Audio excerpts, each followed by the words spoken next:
We've already touched on a few different points of deep value add where it can be a little bit crazy and get a little hairy at times, but there's also great opportunity. The numbers that you're throwing out about, just these few deals that you've worked on are pretty impressive. So maybe talk to us about the methodology and the mindset that you need to have going into a deep value add. You gotta have a bit of guts, those deep value adds, and in some regard, they're less risky, actually, believe it or not.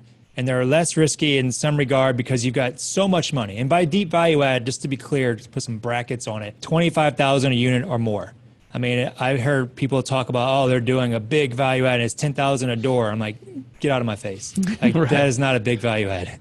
That is just a walk in the park. But big value add, creating new floor plans, moving walls around, adding washers and dryers, big stuff. But in some regards, they're less risky because you've got so much money at play that when you discover things during the rehab, which you're going to discover things, you always discover things. That's part of what makes value add risky is, okay, what are you going to discover? When you have a deep value add, you've already got so much ammunition, so much weight behind you and the scope's already so big that typically it's easily absorbed. Like we've got wood rot. Okay, you spend a couple $100. We had a change order for like $1,500. And it covered the wood rot for like 10 units. And that was all it was. It was very minor.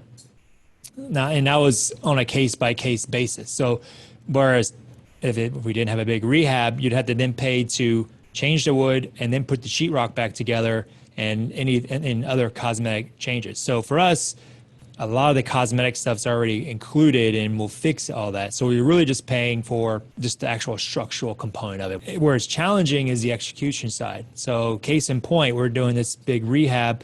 We were supposed to do a 10 unit per month takedown schedule. And that was based on the expirations. We saw which units were expiring, et cetera. And we figured that we can average it out to about 10. What happens, we close the next day, Hurricane Imelda comes through. We get a band of rain, knocks out 20 units all at once, and we get an inch of water in them. So we're having to vacate 20 units. And then on top of that, you've got the other units that are still on their expiration schedule. So they're expiring. So it wasn't like we could stop those from expiring and just handle these 20. You've still got those 10 that are expiring and you're trying to renew them the best you can. But the property was in such a crap condition that the way the previous guy was just keeping the lights on was just leasing to anybody with a super low rate. And we weren't going to operate that way. Right away, we were in a bad spot on that deal. And that's going to happen on any deal, right? I think Mike Tyson says everybody's got a plan until they get punched in the mouth. Sometimes you get punched in the mouth and you lose 20 units out of the gate.